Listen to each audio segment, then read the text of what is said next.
Right. जय हिंद दोस्तों, मैं नवीन शर्मा आप सभी का स्वागत करता हूं। आशा करता हूं आप सब एकदम अच्छे हैं, एकदम बेहतरीन हैं। एक बार सारे प्यारे दोस्त बताएंगे आप सब कैसे हैं। उम्मीद करेंगे अच्छे होंगे, शानदार होंगे। और साथ ही हम लोग पढ़ रहे थे स्टैटिक जीके में एक टॉपिक हमने पढ़ा था अभी तक, आपका घराने, यानी जो क्लासिकल हाउस है उनको हम पढ़ रहे थे। कुछ बाकी थे हमारे 4-5 घराने जो बहुत महत्वपूर्ण नहीं है, जो हमने पिछली कक्षा में किए वो बहुत महत्वपूर्ण थे। साथी आज हम बढ़ेंगे आपका यूनेस्को साइट की तरफ। फिर यूनेस्को की जो अमूर्त सूची है वो क्या है वो मैं आपको डिस्क्राइब करूंगा।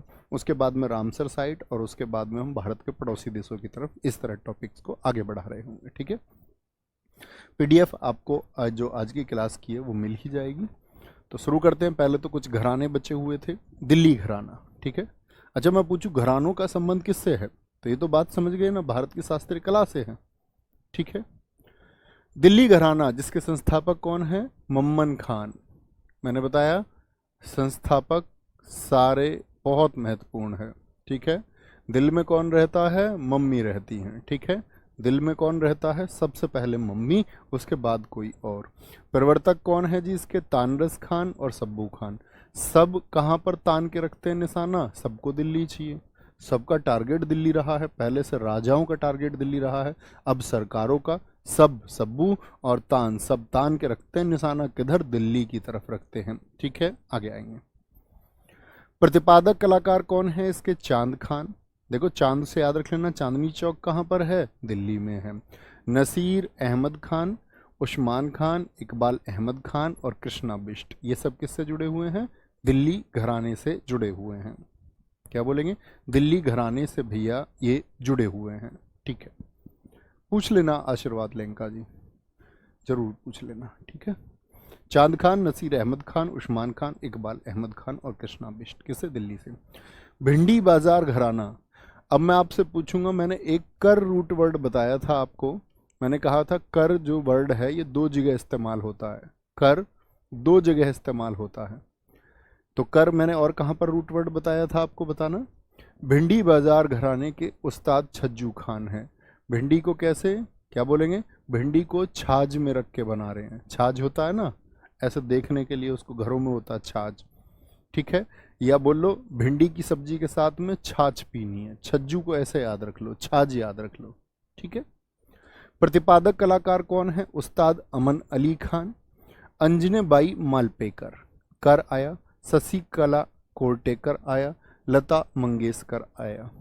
तो मेरा क्वेश्चन है, मैंने आपको कर रूट वर्ड किसके लिए बताया था? जब सारे साथियों का आंसर आ जाएगा तब हम आगे बढ़ेंगे। बोलेंगे जी अब्दुल कादिर, मैं एकदम ठीक हूं मेरे दोस्त। जयपुर, मोहम्मद अरशाद। किरान, एकदम से ठीक आंसर आया। किरण का सही आंसर है, वेरी गुड। अंकुर का सही आंसर है। Abhilash, Ankita, Nikita, Ravidas, very good. तो जयपुर हमने याद किया था। तो भैया हमको तो कंफ्यूजन हो सकता है फिर कर रूट वर्ड से। मान के चलो यही नाम आ गया, अंजनी बाई मालपेकर, ये आ गया नाम, कुछ पेपर में आया। अंजनी बाई मालपेकर का संबंध, अंजनी बाई मालपेकर का संबंध किस घराने से है? क्वेश्चन ये आया आपका। तो भैया हमको तो कंफ्यूजन होगा जब मान के चलिए एक ऑप्शन में जयपुर भी आ जाए और एक ऑप्शन में आपका भिंडी बाजार घराना भी आ जाए। ठीक है, भिंडी बाजार घराना भी आ जाए, तो हम किसको चुनेंगे? तो मैं आपसे कहता हूँ कि कर रूट वर्ड दोनों के लिए याद रखेंगे, भिंडी और जयपुर। तो यहाँ पर याद रख लेना, देखो यहाँ पर एक नाम लिखा हुआ अंजनी बाई, कौन सी बाई है? और भिंडी की सब्जी कौन लोग बनाते हैं? जैसे घरों में तुमको पता हम लोग बाई रख लेते हैं बहुत बार, बाई। तो यहाँ पर रखते हैं, एक तो लता बाई, नाम याद रख लेना कौन कौन है। भिंडी की सब्जी बनाने का काम कौन कौन करती हैं? लता बाई करती हैं, एक आपका कला बाई करती हैं, और एक अंजनी बाई करती हैं। कौन? अंजनी बाई। तीनों के नाम ऐसे याद रख लो। अब यहाँ से याद रखेंगे कि लता वो बाई हैं जिनके नाम के आगे कर लगता है। तो कौन सी लता है जिनके नाम के आगे कर लगता है? लता मंगेशकर। कला कौन सी है? शशि कला है, आपके कर लगेगा रूट वर्ड आगे, और अंजनी बाई मालपेकर है। ठीक है, तो ये 3 नाम याद रख लेना। आंखें बंद करो और बताओ कौन कौन सी बाई बताई? अंजनी बाई बताई जी आपने हमको, शशिकला बाई बताई, और कौन सी बाई है आपका? लता बाई है। ये तीनों क्या बनाती हैं? भिंडी की सब्जी बनाती हैं बाई। बहुत बढ़िया शिवम फौजदार जी, बहुत स्वागत है साथी। ठीक है, ये भिंडी बाजार घराना हुआ। कोई दिक्कत? मेवाती घराना ये कहाँ का है? हरियाणा का। घग्गे नजीर खान इसके संस्थापक हैं। पंडित जसराज बहुत बड़ा नाम है साथी, एकमात्र इन्हीं को भी याद रखेंगे संस्थापक के साथ में पंडित जसराज, तो आपका काम चलेगा। किससे संबंधित है? मेवाती घराने से हैं। ठीक है। लखनऊ घराना अंतिम घराना है। बिंदादीन महाराज हैं ये। कौन से महाराज हैं? बिंदादीन महाराज कथक से संबंधित हैं। ठीक है। अच्छा जी, कैसे याद रखेंगे बिंदादीन महाराज? किससे? बिंदी। एक स्त्री कितनी बिंदी लगा लेती है भैया? अपने जीवन में लाखों बिंदी लगा लेती होंगी, हर रोज एक बिंदी लगाती हैं, कभी कभी तो दिन में 2-3 बिंदी भी लगा लेती हैं। ठीक है। बिरजू महाराज तो बिंदादीन महाराज हो गए, तो बाकी महाराज भी किससे जुड़े हुए? बिरजू महाराज लखनऊ से। कोदक सिंह, क्या बोलोगे? कोदक सिंह ये कहाँ से हैं? लखनऊ से। बेगम अख्तर किससे जुड़ी हुई हैं? ये भी लखनऊ से जुड़ी हुई हैं। ठीक है, ये भी लखनऊ से जुड़ी हुई हैं।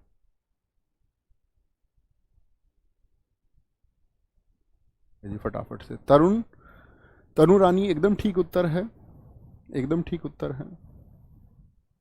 वेरी गुड बच्चा। क्लास के अलावा बातें मत लिखो, बुक का डिस्काउंट ये वो फलाना डिकना, और कुछ बातें नहीं करनी है, उसके लिए हेल्पलाइन नंबर है। रिक्वेस्टिंग टू यू, क्लास में सिर्फ क्लास पे फोकस करना है, अपने कुछ वर्ड बनाने हैं, बहुत फोकस करके नोट्स बनाने हैं, उतना। ठीक है सर। भिंडी बाजार घराना कहाँ पर? भिंडी बाजार घराना दोस्त महाराष्ट्र मुंबई में है। भिंडी बाजार घराना आप लिख सकते हैं कि भिंडी बाजार घराना हमारा मुंबई महाराष्ट्र में स्थित है। कौन सा घराना कहाँ पर है, इससे बहुत कम क्वेश्चन पूछे जाते हैं। क्वेश्चन पूछे जाते हैं व्यक्तियों से, कि बहुत चर्चित जो व्यक्ति हैं उस व्यक्ति का संबंध किस घराने से है। ठीक है, आगे आएंगे जी। भाई साहब आरपीएफ के लिए सफिशिएंट है। आरपीएफ एसएससी के किसी भी वेरिएंट के लिए, चाहे एमटीएस हो, सीएचएसएल हो, सीपीओ हो, सीजीएल हो, कोई भी वनडे एग्जाम आपका हो जिसमें स्टैटिक जीके पूछी जाती है, उसके लिए सफिशिएंट है। ठीक है, आगे आएंगे। कोई दिक्कत, कोई परेशानी? अब आते हैं हम आज के टॉपिक पर, और आज का टॉपिक है भारतीय यूनेस्को स्थल। इंडियन, बहुत क्वेश्चन पूछा जाता है हर एग्जाम में, हर वर्ष एसएससी के हर फॉर्मेट में। Indian UNESCO site. यूनेस्को का फुल फॉर्म कितने दोस्त जानते हैं? एक बार थम्स अप करना। United nation educational and scientific cultural organization. United nations educational and scientific and cultural organization. मैं आपको भी संगठन पढ़ाऊंगा, यूनेस्को वगैरह सब हम पढ़ेंगे संगठन, लेकिन उससे पहले हम पढ़ रहे इंडियन यूनेस्को साइट। क्या मतलब होता होगा यूनेस्को साइट का? आप बताइए अपने शब्दों में, आप क्या जानते हैं? सारे दोस्त बताएंगे आप क्या जानते हैं। आप कहेंगे भैया, आप कहेंगे कि मैं तो भैया जो जानता हूं, मैं इतना जानता हूं कि यूनेस्को किसी स्थल को आइडेंटिफाई करता होगा, लेकिन इस पूरी दुनिया में ऐसे जितने भी साइट हैं, साइट का मतलब ऐसी जितनी भी जगह हैं जो किसी तरह से किससे जुड़ी हुई हैं? कल्चर से जुड़ी हुई हैं किसी देश के। ठीक है, चाहे वो आपका कल्चरल भी हो सकती हैं, वो साथ ही आपका नेचुरल भी हो सकती हैं, वो मिक्स्ड भी हो सकती हैं, यानी नेचुरल प्लस कल्चरल भी हो सकती हैं। ठीक है, तो क्या है उसी को हम पढ़ रहे हैं। जो यूनेस्को है उसकी स्थापना, एक तो ये बात याद रखेंगे, यूनेस्को की स्थापना कब हुई? 1945। स्थायी शांति बनाई रखने के लिए मानव जाति की बौद्धिक और नैतिक एकजुटता को विकसित करने के लिए की गई थी। इन चीजों पे बहुत फोकस नहीं करना है। यूनेस्को की स्थापना कब हुई? कब स्टेब्लिश हुआ यूनेस्को? 1945। यूनेस्को सांस्कृतिक यानी कि कल्चरल कैसी साइट होंगी? या तो वो साथी आपका या तो वो आपकी कल्चरल साइट होंगी, या तो वो आपकी कल्चरल साइट्स होंगी, या फिर प्राकृतिक महत्व के, या फिर वो आपकी नेचुरल साइट्स भी हो सकती हैं। ठीक है, विश्व धरोहर की मान्यता देता है। धरोहर बोलते हैं हेरिटेज को। धरोहर से क्या मतलब होता है कि हमारे पुराने लोगों ने, प्राचीन लोगों के द्वारा जो संस्कृति हमको दी गई, वो कोई किसी ने मॉन्यूमेंट बना करके दी, कोई स्मारक बना करके दिया, कोई कला भी हो सकती थी, लेकिन यूनेस्को में क्या है कि उन सब का आपका एक फिजिकल दृश्य है। फिजिकल दृश्य मतलब उन सबको एक मूर्त रूप में देखा जा सकता है। कैसे रूप में होती हैं वो? मूर्त रूप में होती हैं। मूर्त रूप से मतलब समझते हैं, यानी वो फिजिकल प्रेजेंस उनकी होती है। यानी जो भी स्ट्रक्चर होगा, जैसे ताजमहल है, मान के चलो ताजमहल है, ये मूर्त रूप है कि अमूर्त रूप है? ताजमहल को आप देख सकते हैं, हाँ या ना? हाँ या ना? आप कहेंगे जी भैया। तो यूनेस्को साइट जितनी भी है उन सब का फिजिकल प्रेजेंस है। और एक आएंगी अमूर्त, जिनको हम बोलेंगे इंटेंजिबल कल्चरल हेरिटेज, अमूर्त सांस्कृतिक विरासत। जैसे मान के चलो कोई डांस है, मैं बोलूँ कालबेलिया, कालबेलिया डांस को आप देख सकते हैं क्या? उसका एक मूर्त रूप हो सकता है क्या? आप कहेंगे जी नहीं। ठीक है, जी नहीं ये बोलना होगा। कोई दिक्कत? भारत में यूनेस्को द्वारा मान्यता प्राप्त कुल 22 मूर्त हैं। कितनी है? मूर्त विरासत। तो भारत में यूनेस्को साइट कितनी है टोटल, बताएंगे? भारत में यूनेस्को साइट टोटल कितनी है? क्या आंसर रहेगा आज के बाद? पहले ये 40 थी, अभी 2 और बढ़ा दी गई, अभी 2 और बढ़ा दी गई, तो कितनी हो गई? 42 हो गई। 42। तनुरानी फिर से एकदम ठीक आंसर देते हुए। अच्छा, 42 को हम बांटते कैसे हैं? 42 को बांटा गया है साथी आपका, इसमें 34 तो कल्चरल हैं, 34, 7 आपका नेचुरल हैं और 1 है मिक्स्ड। कैसे बांटेंगे? 42 में कैसे कैसे हैं आपका, क्या बोलेंगे? 42 में भैया 34 जो हैं वो कल्चरल हैं, कल्चरल हैं। 7 जो हैं आपकी वो नेचुरल हैं, नेचुरल हैं। और 1 जो है आपकी वो मिक्स्ड है। क्या बोलेंगे? मिक्स्ड है। ठीक है। भारत 1946 से, ये बात हम अभी नहीं कर रहे हैं, 15 अमूर्त सांस्कृतिक विरासत, ये अगली स्लाइड में हम जानेंगे जब हम यूनेस्को पढ़ लेंगे उसके बाद में। ओके, श्रद्धा मौर्य, वेरी गुड। सर जो प्रैक्टिस सेट होंगे उन्हें सीडीएस, हाँ बिल्कुल ले सकते हैं। मैंने कहा ना, आप वनडे एग्जाम जो होगा आपका सीडीएस में काफ़ी हेल्पफुल वो रहेगा। हम एक नए पैटर्न से करने वाले हैं, सारे साथियों को पता होना चाहिए।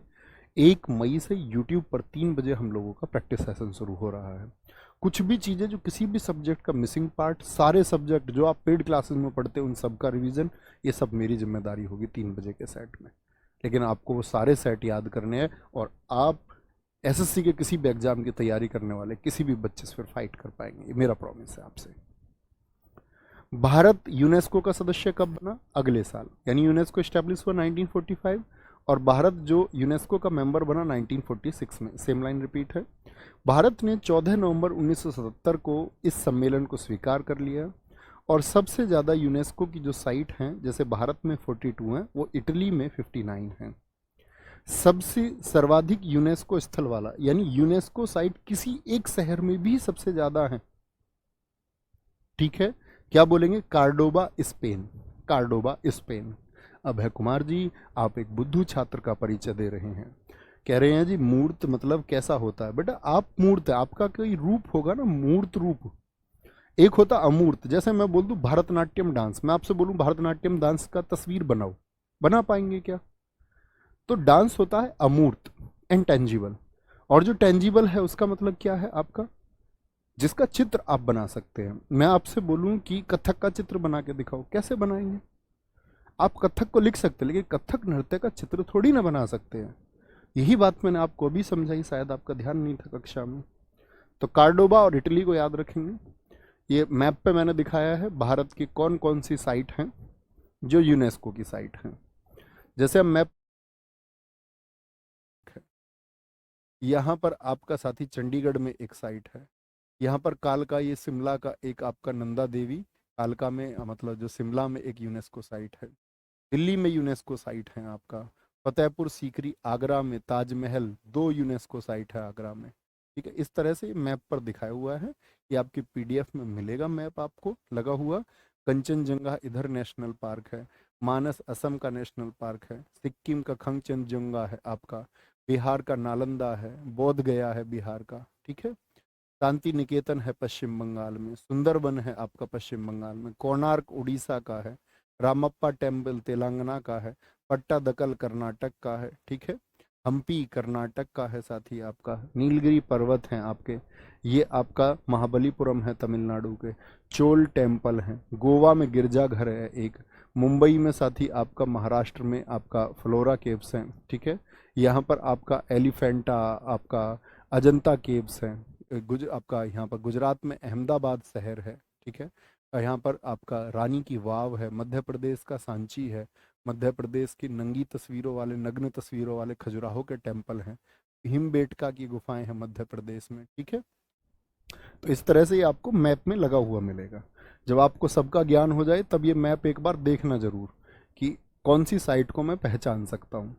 खुद को टारगेट देना एक कि भैया मैंने अब जान लिया सारी साइट के बारे में, और इस मैप पे मैं अब पहचानता हूँ कि कौन सी साइट जो है वो किस स्टेट में है। बात समझे? कोई दिक्कत, कोई परेशानी? बहुत बढ़िया भगीरथ जी, एकदम ठीक आंसर आपने दिया है। बंगाल का शांति निकेतन और होयसल मंदिर कर्नाटक अंतिम 2 यूनेस्को साइट है ना? जी भाई साहब, आपने ठीक लिखा था एकदम। शुरू करें 42 साइट को। 42 साइट से पहले मैं आपको बता दूं कि क्वेश्चन कैसे पूछे जाते हैं। क्वेश्चन पूछा जाता है यूनेस्को की साइट से संबंधित। जैसे आपसे पूछ लेगा कि आगरा का ताजमहल यूनेस्को में, आगरा का ताजमहल, आगरा का ताजमहल यूनेस्को की, आगरा का जो ताजमहल है वो यूनेस्को की जो वर्ल्ड हेरिटेज साइट है, विश्व विरासत सूची या विश्व धरोहर सूची, वर्ल्ड हेरिटेज साइट में कब शामिल हुआ, कब शामिल हुआ, यानी उसको कब एक्सेप्ट किया गया। एक क्वेश्चन तो ये बनता है। दूसरा क्वेश्चन होता है वो जो यूनेस्को की साइट को लिख के दे देगा आगरा का ताजमहल किस स्टेट में यानी किस राज्य में है वो। और तीसरे तरह के क्वेश्चन आते हैं उनके बारे में जो इन्फॉर्मेशन होती है। जैसे आपसे पूछ लेगा आगरा का ताजमहल किसने बनवाया, बाकी इन्फॉर्मेशन। सबसे ज़्यादा चांसेस हैं कि वो कब शामिल हुआ, और उससे भी ज़्यादा चांसेस हैं आपके किस स्टेट में, ठीक है। इस तरह से क्वेश्चन पूछा जाता है, ठीक है। शुरू करें। तो यहां पर आता है सबसे पहले आगरा का किला। देखना दोस्त, आगरा का किला कहां पर है? उत्तर प्रदेश में है। फोटो सामने लगा हुआ है सबका। तो आगरा का किला भारत का पहला अकबर द्वारा निर्मित, इसमें जहांगीर महल और खास महल भी हैं इसमें अंदर। तो आगरा का किला साथी कब शामिल हुआ? 1983 में। यानी हम कह सकते हैं कि 1983 से पहले कोई भी भारत का स्थल यूनेस्को साइट में नहीं था। यूनेस्को कब फाउंड हुआ? यूनेस्को स्टैब्लिश कब हुआ? 1945 में। भारत सदस्य बन गया 1946 में। तो तब से कोई भी साइट ऐसी नहीं थी जिसको शामिल किया गया हो। 1983 में इकट्ठे 4 साइट शामिल की गई थी। 1983 सबसे पहले शुरुआत कब हुई? तो 4 साइट ये शामिल की गई। 4 साइट कौन कौन सी हैं? एक आगरा का किला, इनके बारे में अतिरिक्त जानकारी यहाँ लिखी हुई है जिसको आप पढ़ सकते हैं। इतिहास में भी आप पढ़ते होंगे, जैसे ताजमहल इतने से इतने तक पूर्ण हुआ। एसएससी सीजीएल ने पूछा ताजमहल का निर्माण कब पूर्ण हुआ था। के बीच निर्माण शाहजहां द्वारा निर्मित वास्तुकार था, जो इसका आर्किटेक्ट था वो था अहमद लाहौरी। ताजमहल कहाँ? उत्तर प्रदेश में। अजंता की गुफाएं महाराष्ट्र में। अजंता की गुफाओं की कुल संख्या कितनी है? 29। और महाराष्ट्र के किस जिले में है ये? औरंगाबाद। अभी आपका एमटीएस में प्रश्न आया, आप सब जानते होंगे, औरंगाबाद का नाम बदलकर छत्रपति महाराज संभाजी महाराज के नाम पर कर दिया गया। संभाजी नगर इसका नाम कर दिया गया। जानते हैं सब लोग? जी हाँ। लेकिन एमटीएस के एग्जाम में विकल्प में संभाजी नगर नहीं था। अभी रिसेंट में 2023 वाले में ही वहां पर लिखा हुआ था आपका औरंगाबाद ही, ठीक है। कोई दिक्कत, कोई परेशानी? कोई दिक्कत, कोई परेशानी? बोलेंगे तो देख पा रहे हैं इन सब की तस्वीरें हैं। तो ये कैसी हुई? ये मूर्त हुई। मूर्त समझ गए ना? थम्स अप करके बताएं सारे लोगों। ठीक है, ठीक है अबे भाई, कोई बात नहीं। तो क्या बोलेंगे जी? अजंता की गुफाएं 29 हैं। फिर आती हैं एलोरा की गुफाएं। एलोरा की गुफाएं भी कहाँ हैं? महाराष्ट्र के औरंगाबाद में ही हैं। एलोरा की गुफाओं की संख्या कितनी है? 34 है। और एलोरा की ये चरणाद्री, जो चरणाद्री आपका साथी हिल्स है उन पर स्थित है। किस हिल्स पर है? चरणाद्री हिल्स पर। चरणाद्री हिल्स पर ये स्थित है। 1 से 12 संख्या जो है इसमें वो बौद्ध धर्म को संबंधित है। 13 से 29 आपका हिंदुओं को संबंधित है और 30 से 34 आपका जैन को संबंधित है। तो जैन को संबंधित, जैनिज्म से संबंधित कितनी गुफाएं हैं एलोरा में? 5 गुफाएं हैं। 30, 31, 32, 33, 34 ऐसे गिनेंगे ना। 12 गुफा किसको हैं? बौद्ध धर्म को संबंधित हैं। तो 12, 5, 17 और बाकी बची हुई कितनी 17 गुफाएं किसको संबंधित हैं? हिंदू धर्म को। तो यहां से एक क्वेश्चन पूछा गया है एसएससी के द्वारा, साथी आपका जेई के एग्जाम में। क्वेश्चन ये था कि आपका एलिफेंटा नहीं, एलोरा, एलिफेंटा की तभी मैं आपको आगे बताऊंगा। एलोरा में स्थित गुफाओं में हिंदू धर्म को समर्पित कितनी केव्स हैं या कितनी गुफाएं हैं? ठीक है, बहुत बढ़िया आकाश, एकदम सही डेफिनेशन आपने दी है। तो क्या बोलेंगे जी? गुफा बौद्ध धर्म को 12, हिंदू को 17 और जैनिज्म को 5 हैं। कोणार्क सूर्य मंदिर, अब मैं आपसे पूछूं शुरुआत में कौन कौन हुए 1983 में? भैया आगरा का किला, ताजमहल, अजंता की गुफाएं और एलोरा की गुफाएं। 1984, अब जिसका मैं वर्ष बताऊं वो बहुत महत्वपूर्ण है। कोणार्क, कोणार्क का सूर्य मंदिर आप जान चुके, नरसिंह देव वर्मन ने बनाया, उड़ीसा में है। महाबलीपुरम के स्मारक कहाँ पर हैं? तमिलनाडु में। ये पल्लव राजाओं ने बनवाए। ठीक है, यहीं पर स्थित है पंचरथ मंदिर जो महाभारत को समर्पित है, यानी पांडवों के नाम पर हैं। किनके नाम पर? पांडवों के नाम पर। जैसे अर्जुन रथ है यहाँ पर, भीम रथ है, युधिष्ठिर रथ है और नकुल सहदेव के लिए एक रथ है, लेकिन उनकी माँ जो द्रौपदी हैं उनके लिए भी एक रथ वहां पर, सॉरी माँ बोल रहा हूं मैं, उनकी पत्नी है साथी आपका द्रौपदी, द्रौपदी के लिए भी यहाँ पर क्या है? आपका एक रथ स्थित है। ठीक है, बोलेंगे बेटा छोटे बच्चे नहीं बनना है। रोबिंद्र कुमार जी, रोबिंद्र कुमार जी भाई, एक छोटे बच्चे की तरह बिहेव नहीं करना है। ऐसा नहीं दिखाना है कि आप 3rd क्लास पास भी नहीं है अभी। सर जी क्या क्या याद करना है, बस वो इंपॉर्टेंट बता दीजिए। सब कुछ याद करना है साथी। आप पूरे जीवन गवर्नमेंट से सैलरी लेने वाले हैं, भारत सरकार के चुनिंदा लोगों में आप शामिल होने वाले हैं। ग्रेजुएशन लेवल के एग्जाम की शायद आप तैयारी कर रहे हैं और आप पूछते हैं क्या क्या इंपॉर्टेंट है। आपकी उम्र के बच्चे यूपीएससी आईएएस में रैंकर बन रहे हैं। इतना कमजोर खुद को नहीं समझना है कि आप महत्वपूर्ण याद करेंगे। इतना कमजोर नहीं बनना है साथी। उससे ये चीजें आपकी अब से पहले तैयार हो जानी चाहिए थी। ठीक है, स्कूल वालों ने, कॉलेज वालों ने हमसे लाखों रुपए आज तक फीस के रूप में वसूल लिए। सिखाया क्या आज आपको? आज के कॉम्पिटिटिव एग्जाम की तैयारी में कुछ आपका पल्ले पड़ रहा है? वो उस टाइम का कुछ नहीं आ रहा। हकीकत है। क्या तो बेस तैयार होता है। बेस तैयार हुआ किसी चीज का आपका? बहुत ना के बराबर बड़ी चीजों में ताजमहल को जानते होगे कि कहाँ स्थित है। तो अभी पढ़ना होगा। फ्यूचर अच्छा बनाना है तो ये मत बोला करो जी क्या इंपॉर्टेंट। अब ये देखो कि मुझे क्या कंटेंट मिल रहा है, उसको अप्रिशिएट करो। नहीं तो मैं एक स्लाइड पे लिखवा लाता बस कि ताजमहल आगरा 1983 और एक पे खत्म कर देते। ये विश्लेषण आप लोगों के लिए तैयार हुआ है, तो ये इसलिए तैयार हुआ है कि आप अपने आप को बेटर बिल्ड कर सके। ठीक है दोस्त, आगे आएंगे। क्या बोलेंगे जी? ये कहां पर है? महाबलीपुरम के स्मारक 1984। शानदार स्टूडेंट बनना है, शानदार, खुद के ऊपर भरोसा करना है कि भैया हाँ आपका काम है कंटेंट देने का। आप एक टीचर की तरह हम तक कंटेंट पहुंचाइए, आप हमें गाइड कीजिए, बाकी मेरी जिम्मेदारी है, मैं सब कुछ तैयार करूंगा, बहुत अच्छे से तैयार करूंगा। ठीक है, काजीरंगा राष्ट्रीय उद्यान कहां पर है? असम में। किसके लिए जाना जाता है? एक सींग वाले गैंडे के लिए। ठीक है, Kaziranga national park. National park अभी हमने पढ़े नहीं है, हम पढ़ेंगे। 1974 में नेशनल पार्क के रूप में इसकी स्थापना हुई। 2007 में इसको टाइगर रिजर्व बनाया। अभी आप लोग नहीं जानते होंगे नेशनल पार्क क्या होता है, टाइगर रिजर्व क्या होता है, ये मैं आपको पढ़ाऊंगा। ठीक है, मानस नेशनल पार्क साथी कहां पर है? आपका असम में है। ठीक है, 1985 के हैं ये। केवला देव राष्ट्रीय उद्यान राजस्थान का है। ये बात लिखी हुई है मानस। 1973 में प्रोजेक्ट टाइगर के तहत बाघ रिजर्व के नेटवर्क में शामिल ये पहला रिजर्व है। यह एक बायोस्फीयर रिजर्व है। अभी आप बायोस्फीयर रिजर्व भी नहीं जानते होंगे कि भारत में टोटल 18 बायोस्फीयर रिजर्व हैं। ठीक है, टाइगर रिजर्व क्या होता है, बायोस्फीयर रिजर्व क्या होता है भैया, नेशनल पार्क भैया क्या होता है, वाइल्ड लाइफ सेंचुरी क्या होता है, इन चारों के लिए हम एक क्लास लेंगे। उसमें हम डिस्कस भी करेंगे कौन कौन हमारे नेशनल पार्क या वाइल्ड लाइफ सेंचुरी हमको पढ़ने हैं। ठीक है, आगे आएंगे। एक नया बच्चा आया है आज फिर से, कह रहा सर जी लिख के पढ़ा दो। बेटा मुझ पर लिखना ही नहीं आता, कैसे पढ़ा दूंगा मैं लिखना, बताओ। हैं? कि लिखना पढ़ाने के लिए लिखना तो आना चाहिए ना। क्यों भाई मेरे होशियार भाई, ऐसे ही लिखे रहना तुम कि लिख के पढ़ाओ, हाथ से मत पढ़ाओ। ये किताबें क्यों आई थी बाजार में? किताबें पढ़ना से मना कर देते।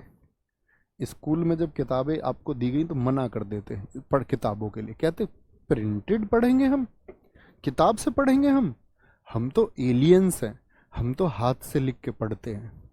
बाजार में ये किताबें पता नहीं क्यों इन लोगों ने रिलीज कर रखी है, लेखकों ने क्यों लिखी हैं। लेखक को सबके घर आके हाथ से लिख के पढ़ाना चाहिए था। कोई बात कहनी थी तो सबसे लिख के कहनी चाहिए थी आके, है ना, या नहीं? अबे यार, तुम कब मैच्योर होगे, कब उस स्टेज में जाओगे तुम? जी सोनिया, एकदम ठीक आंसर है गुड़िया आपका। अबे बुद्धू होशियार हो जाओ, जमाना बहुत होशियार है। जमाना 2x की स्पीड पे चल रहा है और तुम अभी 0.5x की स्पीड पे खुद को चला के उन लोगों से आगे निकलना चाहते हो। एक और आया है हमारा भाई, कह रहे सर एसएससी से सिंपल यूपीएससी है। तो बुद्धू तू एसएससी करने के चक्कर में क्यों है, यूपीएससी ही क्यों नहीं दे देता? है कि नहीं? फिर यूपीएससी ही दे दो। झाग आने की स्थिति समझते हो मुंह से? आओ यहाँ देखेंगे, अब इतनी मस्ती ठीक है, इससे ज़्यादा ठीक नहीं है।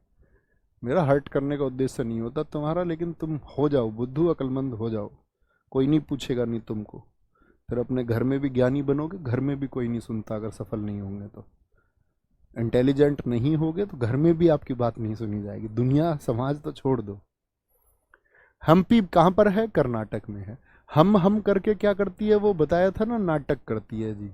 हम्पी कितने रुपए के नोट पर है? 50 रुपए के नोट पर है। कितने रुपए के नोट पर है? 50 रुपए के नोट पर है। नोट के पीछे जो साइन है, जैसे 500 रुपए पर आप देखेंगे लाल किला है भैया। 2000 का नोट जो बंद कर दिया गया उस पर क्या था? पीछे मंगलयान था, ठीक है। जैसे 100 रुपए के नोट पर आप देखते होंगे तो वो रानी की वाव का चित्र है उसमें पीछे, वो भी यूनेस्को की एक साइट है। मैं आपसे क्वेश्चन पूछूंगा, 200 रुपए पर क्या है? 200 रुपए के नोट पर क्या होगा? हम्पी ने विजयनगर साम्राज्य की अंतिम राजधानी के रूप में कार्य किया, इतिहास में पढ़ेंगे। खजुराहो के टेम्पल बहुत इंपॉर्टेंट है, बार बार एसएससी पूछती है कि खजुराहो के स्मारक समूह कब यूनेस्को में शामिल किए गए। और सबसे ज़्यादा क्वेश्चन तो ये पूछा जाता है कि खजुराहो के स्मारक, आप एसएससी का किसी भी ईयर का एग्जाम उठा के देख लो, किन शासकों ने बनवाया? चंदेल शासकों ने, ठीक है। और मध्य प्रदेश में ये स्थित है, बहुत चर्चित है। आपने भी अक्सर देखे होंगे, मंदिर हैं जिन पर क्या है कि बहुत सारे इंसानों की, देवी देवताओं की नग्न मूर्तियां बनी हुई हैं, नग्न तस्वीरें बनी हुई हैं।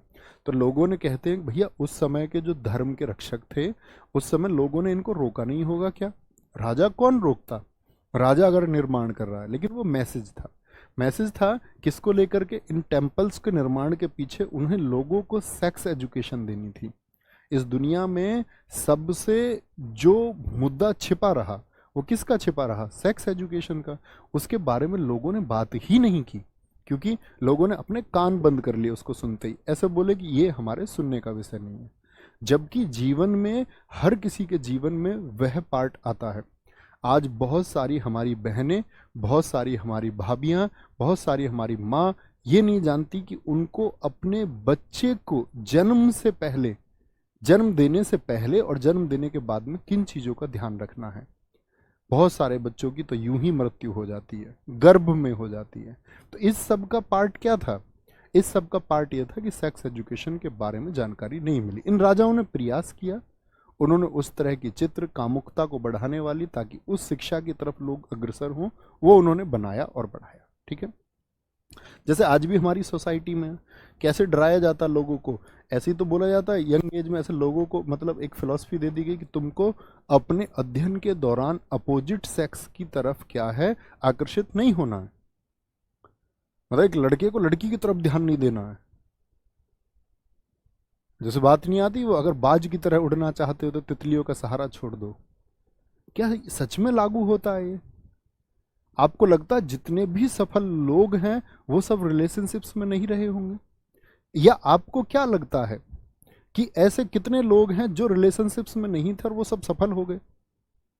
तो आप कहेंगे कि भैया हाँ, ये तो बात लागू होती है कि हम पे बहुत सारी चीजें थोप दी गई और ये बता दिया गया कि भैया अपोजिट जेंडर की तरफ नहीं जाना है, और लड़की भी यही जानती है, लड़का भी यही जानता है, ग्रामीण परिवेश में तो बिल्कुल ऐसे ही जानता हुआ है। और उसको बताया गया कि उसके जो लिए चुने जाएगा, लड़का चुना जाएगा, लड़की चुनी जाएगी, वो घर वाले चुनेंगे। इसी थॉट प्रोसेस के साथ में हमको बढ़ाया गया, मतलब जो एजुकेशन देनी थी वो ना के बराबर दी गई। फतेहपुर सीकरी कहाँ पर है? उत्तर प्रदेश, 1986। विजय का नगर है, अकबर द्वारा निर्मित है, यहाँ पंचमहल और अनूप तालाब भी है। गोवा के गिरजाघर हैं, ठीक है। पुर्तगाली राजधानी रहे इस शहर में, किसकी राजधानी थी? पोर्टुगीज की। चर्च एशिया में धर्म प्रचार का प्रतीक है, क्योंकि दोस्त जब यूरोपियंस यहाँ आए तो उन्होंने भी अपने ईसाई धर्म का प्रचार प्रसार किया था, ठीक है। आगे आएंगे। एलिफेंटा की गुफाएं कब यूनेस्को में लिस्टेड हुई? अभी मैंने दो गुफाओं के नाम लिए थे, जरा बताएंगे साथ ही कौन कौन से केव्स के नाम मैंने लिए थे, कौन कौन सी गुफा मैंने आपको बताई थी? आगे आएंगे।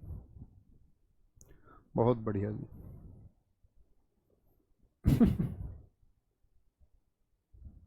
हाँ, यही सिखाया जाता है बचपन से, बिल्कुल यही सिखाया जाता है।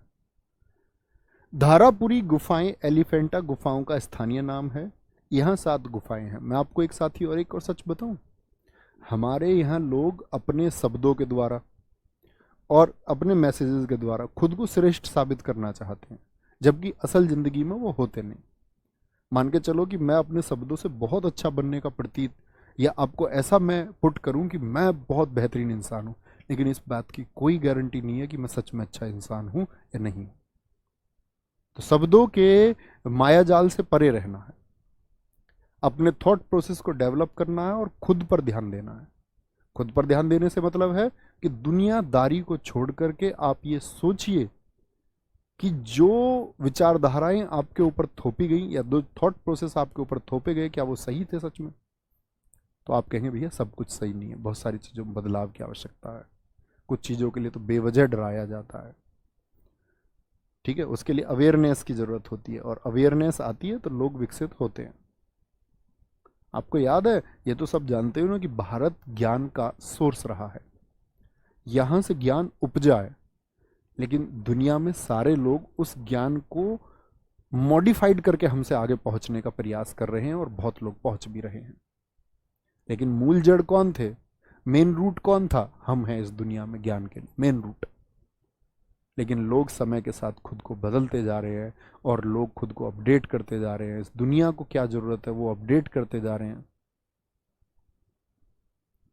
लेकिन हम लोग क्या है, हम लोग ऐसी बहुत सारी चीजों को हमने बहुत लंबे समय में बदला है। आपको लगता है कि यूरोप में कभी सती प्रथा थी?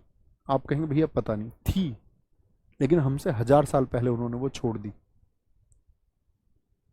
तो हम लोगों को भी जो ज्ञान का आधार हम हैं, हम उसमें सबसे आगे होने चाहिए।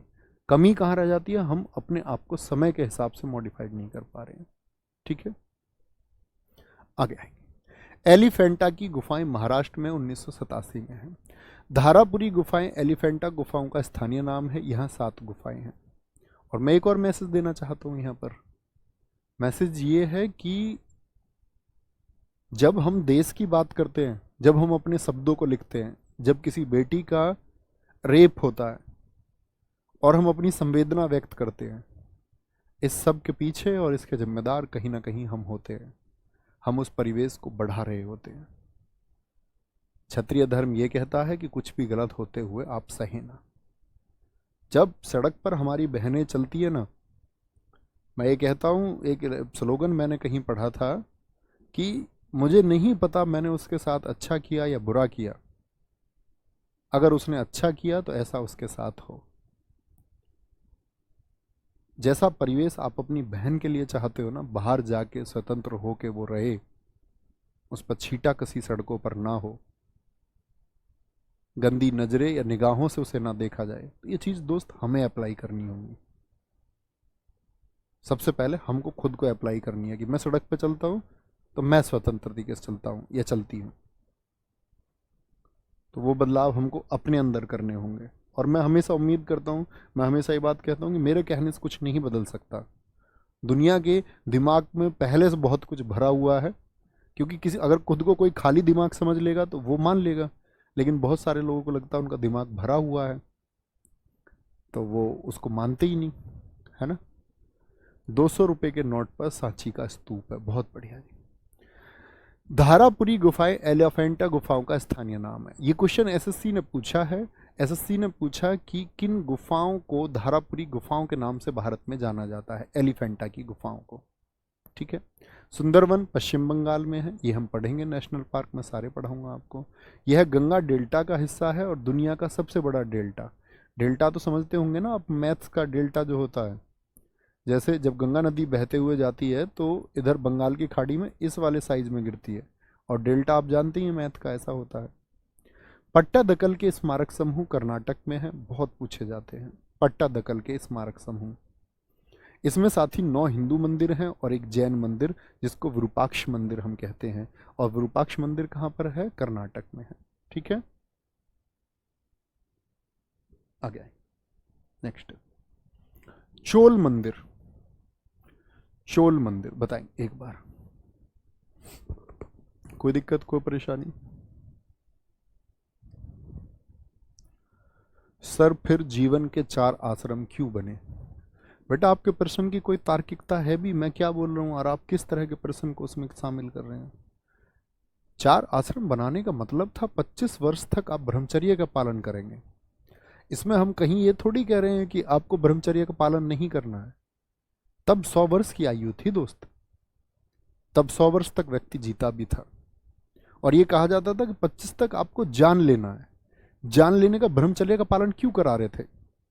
ब्रह्मचर्य का पालन इसीलिए कराया जा रहा था कि आपके आगे आने वाले जीवन के जो मार्ग होंगे, मार्ग से मतलब जिसमें सबसे बड़ा मार्ग बताया गया था आपका 75 से 100, जिसमें आपको वन को ही चले जाना है, मतलब वन जाने के बाद में सन्यास को प्राप्त करना।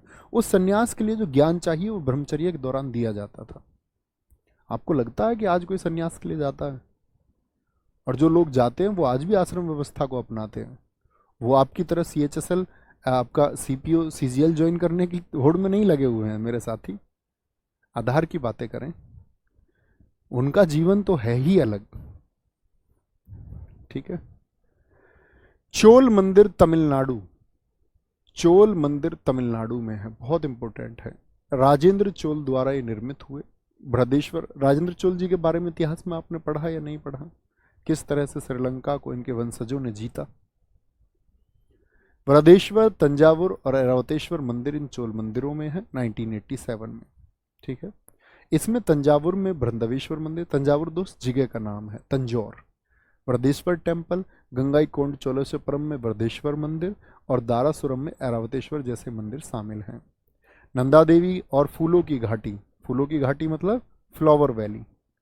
ये वैली बड़ी पूछी जाती है एग्जाम्स में, फ्लावर वैली। फ्लावर वैली कहाँ पर है साथी? उत्तराखंड में। आगे आएंगे, फ्लावर वैली कहाँ पर है? उत्तराखंड में है, यहाँ पर आएंगे साथी, अगली बात देखेंगे। कुछ वैली और हैं, एक है न्योरा वैली। क्या बोलेंगे? न्योरा वैली कहाँ पर है? अपनी कॉपी में दोस्त नोट कर लेना इसको अलग से। न्योरा वैली हमारा पश्चिम बंगाल में है। साइलेंट वैली, साइलेंट कौन लोग रहते हैं? जो पढ़े लिखे हों। पढ़े लिखे में साक्षरता में हमारा सबसे आगे कौन? केरल। साइलेंट वैली कहाँ पर है? केरल में है। एक पूछी जाती है दोस्त pin valley, pin valley. Pin valley कहाँ पर है दोस्त? हिमाचल प्रदेश में, हिमाचल प्रदेश में। ठीक है। सांची के बौद्ध स्तूप कहाँ पर हैं? वो मध्य प्रदेश में है। ठीक है। क्या बोलेंगे? नंदा देवी कहाँ पर है साथी? उत्तराखंड में। सांची के बौद्ध स्तूप कहाँ पर हैं? ये मध्य प्रदेश में। ये कितने रुपए के नोट पर है? 200 रुपए के नोट पर। इस पर जातक कथाएं हैं। आप सोचेंगे जातक कथा क्या होती है भैया? जातक कथाएं होती हैं दोस्त बौद्ध धर्म के अनुसार, जब बुद्ध का, महात्मा बुद्ध का जन्म नहीं हुआ था उससे पहले की जो घटनाएं हैं, उससे पहले की जो घटनाएं हैं। हुमायूं का मकबरा दिल्ली, अब से पहले दिल्ली आया कुछ बताएंगे फटाफट से।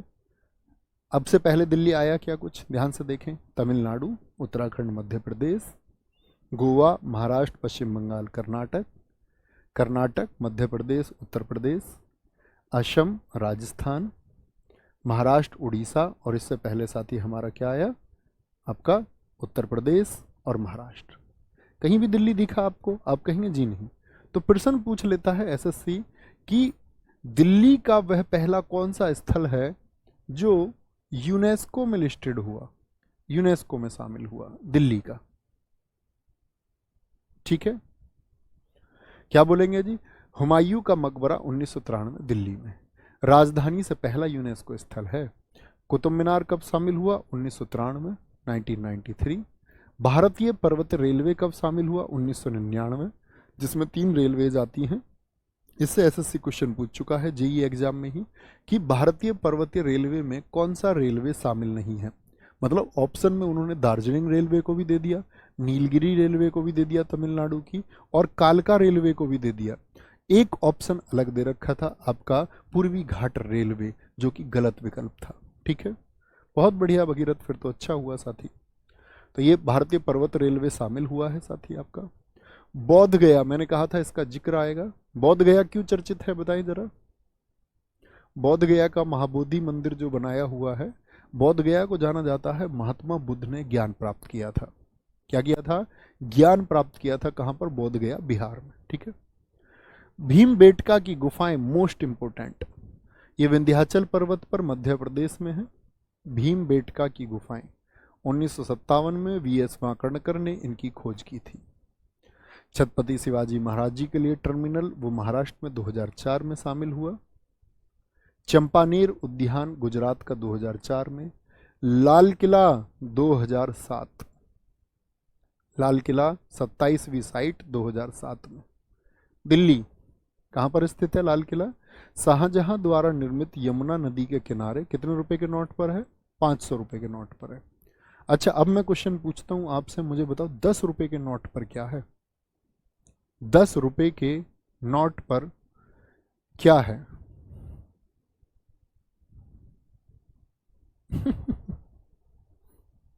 आगे आएंगे। बहुत बढ़िया, बहुत शानदार। गया प्रसाद कह रहे हैं भैया हम तो सन्यास ले लें, लेकिन घर वाले नहीं मानते हैं। अच्छा, अब से पहले जिन लोगों ने सन्यास लिया था उन सबके घर वाले मान गए थे? आदि गुरु शंकराचार्य ने लोगों को यही समझाया। महर्षि मंडन के बारे में पढ़िए, वो अपनी पत्नी के साथ में बहुत ज्ञानी थे। ऐसा कहीं नहीं है साथी कि आप अकेले जाएंगे और आप ज्ञान प्राप्त कर लेंगे। ऐसा क्योंकि कुछ लोगों ने किया, तो इसीलिए आम धारणा बनी। लेकिन जिन लोगों ने घर छोड़ के ज्ञान प्राप्त किया, उनसे ज्यादा संख्या में वो लोग मौजूद हैं जिन्होंने गृहस्थ में ज्ञान प्राप्त किया है। तो आप अपने दिमाग पे ऐसा कुछ जबरदस्ती का प्रेशर मत बनाओ कि घर छोड़ूंगा और अकेले रहूंगा तो ही मुझे ज्ञान प्राप्त होगा। हमारे देश ने, मैंने बताया ना, ज्ञान सबको दिया है, और गृहस्थ के ना जाने कितने उदाहरण हैं। घर नहीं छोड़ना भाई। आदिगुरु शंकराचार्य ने यही समझाया, जिसके लिए तुम भटक रहे हो वह आपके पास है, आपके अंदर है। महात्मा बुद्ध ने स्वयं समझाया इस बात को, जब उनकी पत्नी ने प्रश्न किया कि तुम जब घर छोड़ के गए तो बता के नहीं जा सकते थे, और जो तुमने वहां वन में प्राप्त किया वो घर में प्राप्त नहीं किया जा सकता था। तो उन्होंने अपनी पत्नी को भी यही उत्तर दिया कि ये घर में प्राप्त किया जा सकता था, लेकिन इसका पता भी जाने के बाद में चला। जब ज्ञान हो गया तो पता चला उस बात का। बहुत बढ़िया जी। सूर्य मंदिर है भैया 10 रुपए पर। सूर्य मंदिर, सूर्य मंदिर कह रहे हैं बहुत सारे लोग। कुछ लोग हम्पी कह रहे हैं, हम्पी वाले सारे गलत हैं। कोणार्क सूर्य मंदिर जिन लोगों ने लिखा, बहुत बढ़िया है। इसे शाहजहां की राजधानी शाहजहानाबाद के महल किले के रूप में बनाया गया था, और ये मुगलों का परिवार रहा है। मुगल सारे इसी में पले बढ़े। 1857 में यहीं से भगाया इनको अंग्रेजों ने, निकलो यहाँ से, बाहर चलो, है ना। सलीमगढ़ किला इसी परिसर का एक हिस्सा है। जंतर मंतर जयपुर राजस्थान में 2010 में जंतर मंतर पूछा जाता है साथी। पश्चिमी घाट, पश्चिमी घाट समझते हैं, वेस्टर्न घाट क्या है? तो इधर जो भाई ये हमारा पूर्वी हिस्सा है भारत का, ये क्या है? पश्चिमी। तो इसमें कौन कौन आते हैं? महाराष्ट्र आता है आपका, केरला आता, गोवा आता, कर्नाटक आ जाता आपका, और इधर कुछ हिस्सा तमिलनाडु का। ज़्यादातर हिस्सा तो तमिलनाडु का पूर्वी घाट की तरफ है। हालांकि राजस्थान के पहाड़ी दुर्ग मोस्ट इंपोर्टेंट,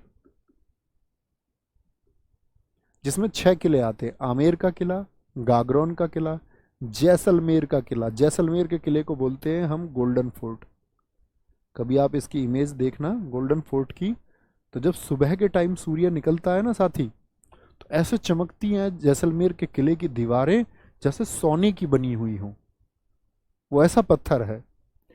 चित्तौड़गढ़ का किला, ये तो हम सब जानते ही हैं, आपका महाराणा प्रताप जी संबंधित है। कुंभलगढ़ का किला राणा कुंभा ने जिसको बनवाया, ये चीन की दीवार के बाद में सेकंड लॉन्गेस्ट वॉल इसको कहा जाता है। ठीक है, ऐसे दीवार है। चीन की दीवार तो आप जानते हैं दुनिया की सबसे बड़ी दीवार है। उसके बाद में लगभग 36 किलोमीटर के आसपास लंबाई वाला ये कुंभलगढ़ का किला, और बाद में सुरक्षित कर रखा है इसकी दीवारों को। इस पे भी 2 घोड़े दौड़ाए जा सकते हैं। ठीक है, बहुत बढ़िया। शिवचरण गोस्वामी जी, बहुत शानदार लिखा है सर। दुनिया का सारा ज्ञान एक तरफ, और अपने आप को जान लेना भी और साथ ही संभाल लेना, अपने आप को बेहतर बनाना, ये दुनिया में एक तरफ चीज है। ठीक है, बहुत बढ़िया, बहुत शानदार, कोई दिक्कत। ग्रेट हिमालयन सर, प्रसिद्ध तो वही हुए जिन्होंने घर छोड़ा। नहीं दोस्त, आप उनके बारे में जानते हैं ये कहिए। आप पूरी दुनिया के बारे में नहीं जानते। आपको पढ़ाया गया ना, बचपन से आपको पढ़ाया गया महावीर स्वामी के बारे में कि उन्होंने घर छोड़ा। आपके पाठ्यक्रम में वो शामिल है, इसीलिए आप सिर्फ उनके बारे में जानते हैं। आपके पाठ्यक्रम में वो शामिल ना होकर कोई और दर्शन किसी और विद्वान को शामिल किया होता तो आप उनके बारे में जानते। तो किसी भी चीज के बारे में ये नहीं कहना है कि ऐसा हुआ, बोलना है शायद ऐसा हुआ।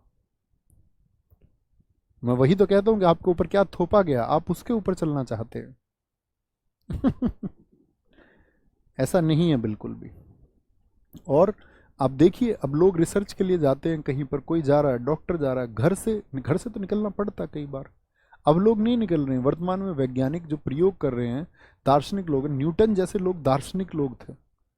हम लोग को लगता है कि वो सिर्फ एक वैज्ञानिक मात्र थे, छोटा सा खोज उन्होंने कर दिया। उनकी रिसर्चेज हैं, उन्होंने लेखन किया है मानवता के ऊपर, समाज के ऊपर, सबके ऊपर उन्होंने लिखा है।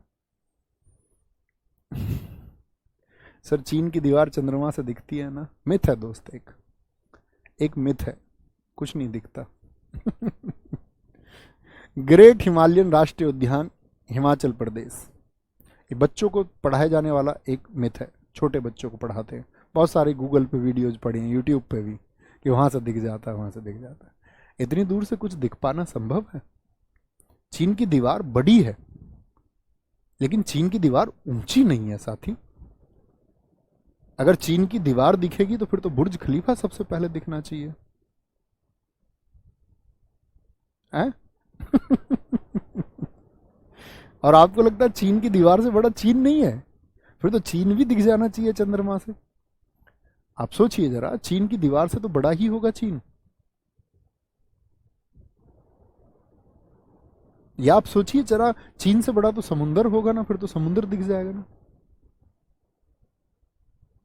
जी भैया, समुद्र इतना बड़ा स्ट्रक्चर है तो उसका नीला रंग दिखता है, जो आप पढ़ते होंगे, प्रकाश के प्रकीर्णन के कारण रंग का फैलाव वह दिखता है, लेकिन स्ट्रक्चर नहीं दिखते दोस्त।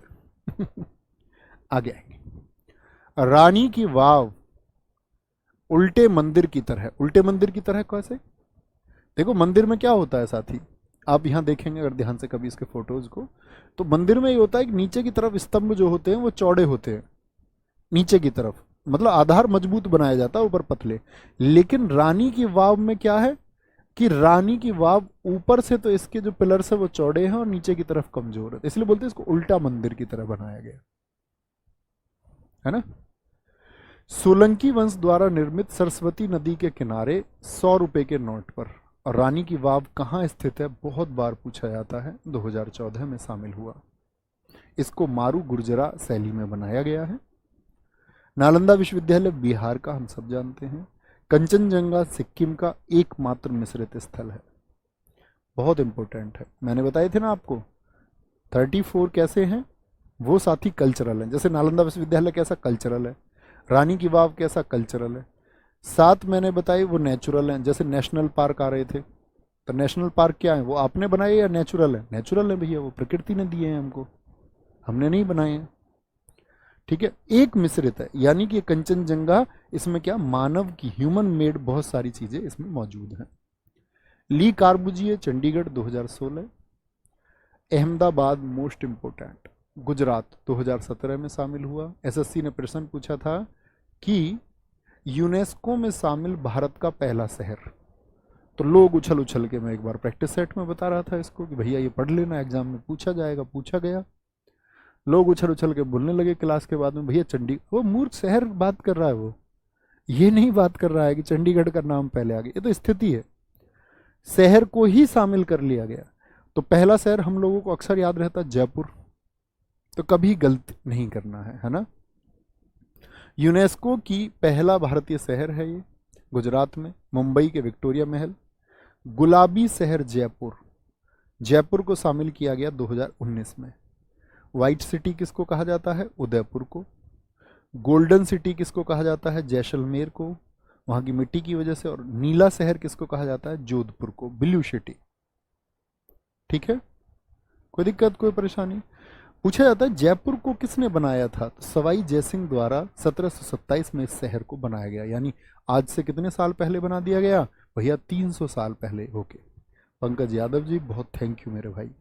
सबसे बड़ी बात होती है कि आप उतने बौद्धिक हैं कि आप किसी को समझ सकते हैं, उतना इंटेलिजेंट होना ये पहली शर्त है ज्ञान की।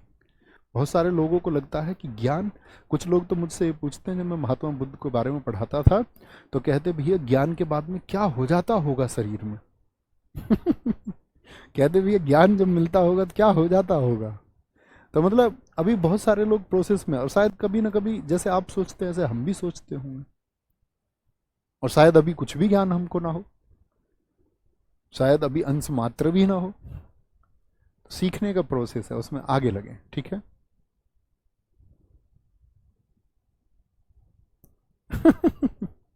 आगे आएंगे, रामप्पा टेम्पल तेलंगाना, बहुत इंपॉर्टेंट है साथी, ये 39वीं साइट थी, काकतीय वंश द्वारा बनाया गया। अभी पूछा गया था एमटीएस में कौन से भगवान को समर्पित है, शिव जी भगवान को। धौलावीरा 40वीं थी, गुजरात में, आपने पढ़ा होगा धौलावीरा, पढ़ा होगा ना, हड़प्पा सभ्यता आप इतिहास में पढ़ते होंगे कि सबसे बढ़िया वाटर ड्रेनेज सिस्टम जो था वो धौलावीरा में था। एकमात्र नगर है सिंधु घाटी सभ्यता का जो 3 टीलों में विभाजित था, पूर्वी टीली, पश्चिमी टीला और आपका मध्य टीला, अकेला शहर है। 1968 में पुरातत्व जोशी द्वारा खोजे गए धौलावीरा का नाम गुजरात के कच्छ जिले के एक गांव के नाम पर रखा गया है। मोहनजोदाड़ो, गनेरीवाला, हड़प्पा और राखीगढ़ी के बाद यह सिंधु घाटी सभ्यता का 5वां सबसे बड़ा महानगर था धौलावीरा, 40वीं साइट थी। इनसे क्वेश्चन आने के सबसे ज्यादा चांसेस रहेंगे 41 और 42 से। 41 क्या है, शांति निकेतन, अभी शामिल किया गया, कब शामिल हुआ साथी, 2023 में लिखा हुआ है आगे। इसकी स्थापना रविंद्रनाथ टैगोर ने की थी। पश्चिम बंगाल के वीरभूमि जिले में स्थित शांति निकेतन, जिसका अर्थ है शांति का निवास, का विकास 1901 में शुरू हुआ था और यहीं पर रविंद्रनाथ टैगोर ने विश्व भारती विश्वविद्यालय की नींव रखी। आप जानते हैं टैगोर फैमिली के बारे में, सबसे ज़्यादा सांस्कृतिक परिवार इनको कहा गया, हमारे देश के बड़े बड़े घरानों के बच्चे इनके घरों में पले बढ़े। ठीक है, आगे आएंगे।